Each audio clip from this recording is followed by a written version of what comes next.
ಅಯ್ಯೋ mummy fan ಯಾಕೆ of ಮಾಡಿದ್ರಿ? ಓದ್ತಾ ಇದ್ದೀನಲ್ಲ. ಅಯ್ಯೋ ಮಗನೇ, ಫ್ಯಾನ್ ಯಾವಾಗ್ಲೂ ಆನ್ ಇದ್ರೆ ಕರೆಂಟ್ ಬಿಲ್ ಹೆಚ್ಚು ಬರುತ್ತಲ್ಲ. ಹೊರಗಡೆ ನೋಡು ಎಷ್ಟು ಒಳ್ಳೆ ಗಾಳಿ ಬೀಸ್ತಾ ಇದೆ. ಹೊರಗಡೆ ಹೋಗೋದಲ್ಲ.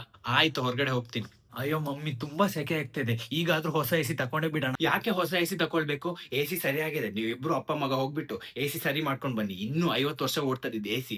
ಹಾಗೆ ದುಡ್ಡು ಉಳಿತದೆ. ಮಮ್ಮಿ 5 ವರ್ಷದಿಂದ ಇದ್ದೇ ಎಸಿ ಯೂಸ್ ಮಾಡ್ತಾನೆ ಇದೀವಿ. ಮತ್ತಿದು ಯಾವಾಗ್ಲೂ ಹಾಳಾಗ್ತಾನೆ ಇದೆ. ಹಾಗಾದ್ರೆ ಹೋಗೋಣ ಇವತ್ತು ಹೊಸ ಎಸಿ ತಕೊಂಡೇ ಬರೋಣ. ಹಾಗಾದ್ರೆ ನೀವಿಬ್ರು ಎಸಿನ ಸರಿ ಮಾಡ್ಕೊಂಡ್ ಬರೋದಲ್ಲ. ನೋಡಿ ನಾನು ಒಬ್ಳೆ ಹೋಗ್ಬಿಟ್ಟು ಎಸಿ ಸರಿ ಮಾಡ್ಕೊಂಡೇ ಬರ್ತೀನಿ. ಅಯ್ಯೋ ಅಷ್ಟ್ಯಾಕ್ ಬೇಜಾರ್ ಪಡ್ತೀಯ? ಬಾ ಮಗ್ನೆ ಇದನ್ನೇ ಸರಿ ಮಾಡ್ಕೊಂಡ್ ಬರೋಣ. ಬಾ ಮಮತಾ ಎಲ್ಲಾದ್ರೂ ತಿರ್ಗಾಡಿ ಬರೋಣ ಬಾ. ಆ ಪಾಪ ಹೋಗೋಣ. ಒಂದ್ ಕೆಲ್ಸ ಮಾಡೋಣ, ಊಟಿಗೆ ಹೋಗಿ ಬರೋಣ. ತುಂಬಾ ಕೋಲ್ಡ್ ಕೋಲ್ಡ್ ವೆದರ್. ಊಟಿ ಯಾಕೆ, ಇಲ್ಲೇ ಮೋರಿಯಲ್ಲಿ ಹೋಗ್ಯಲ್ಲ. ಒಂದ್ 5-10 ರೂಪಾಯಿ ಉಳ್ಸೋಣ ಅಂತ ತಲೆಯಲ್ಲಿ ಇಲ್ವೇ ಇಲ್ಲ ಅಲ್ಲ. ಬಾ ಮಗ್ನೆ, ಊಟಿ ಇಲ್ದಿದ್ರೆ ಏನಾಯ್ತು, ಇಲ್ಲೇ ಪಾರ್ಕ್ ಹೋಗಿ ಬರೋಣ. ಮಗನೇ ನಿರ್ಮಲಾ ಆಂಟಿ ಹತ್ರ ಹೋಗ್ಬಿಟ್ಟು ಸ್ಪೆಷಲ್ ಮಸಾಲೆ ಇಟ್ಕೊಂಡ್ ಬಾ ಹೋಗು. ಹಾ ಈಗಲೇ ಹೋಗಿ ತರ್ತೀನಿ. ಹಾ ತಕೋ ಮಮ್ಮಿ. ಹಾ ಕೊಡು ಮಗನೆ. ಮಮ್ಮಿ ಇದೇನು ಪೂರಾ ಡಬ್ಬ ಖಾಲಿ ಮಾಡಿ ಕೊಟ್ಟಿಯಲ್ಲ. ನೀನೇನ್ ಹೆದರ್ಬೇಡ, ಅವಳು ಏನು ಅನ್ನಲ್ಲ. ಒಂದ್ 2 ವಾರ ಜಾಸ್ತಿ ಬಂದ್ರೆ ನಮ್ಗೆ ದುಡ್ಡು ಉಳಿತದಲ್ಲ. ಹಾಗೆ ಡಬ್ಬ ಕೊಡ್ಬಾ ಹೋಗು. ನಾನಾ